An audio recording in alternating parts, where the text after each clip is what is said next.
Dans la nuit du 10 avril dernier, un Américain de 20 ans a tenté de tuer Sam Altman, le créateur de ChatGPT, en lançant un cocktail Molotov sur sa maison. Daniel M sera retrouvé par les autorités 2 heures plus tard en train de casser les fenêtres des locaux d'OpenAI, entreprise qui gère le chatbot.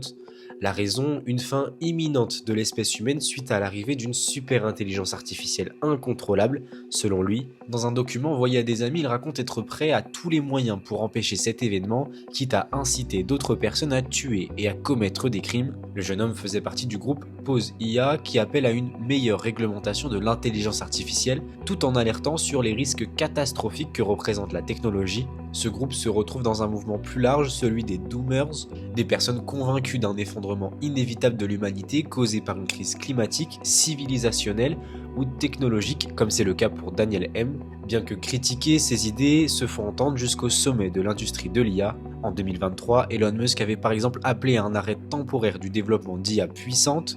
De son côté, le PDG d'Anthropic, à l'origine de Claude, a évoqué un péril existentiel, tandis que Sam Altman parle de risque d'extinction. Pour certains, ce n'est qu'une opération de marketing menée par les patrons de la tech visant à vanter la puissance de leurs IA, les scientifiques ne s'accordant pas tous sur les risques possibles dans le futur. Sans aller jusqu'à une apocalypse, d'autres alertent pourtant déjà sur les risques sociaux et écologiques causés par l'intelligence artificielle. Selon une étude de Coface, l'IA est déjà une menace pour 5 millions de salariés en France.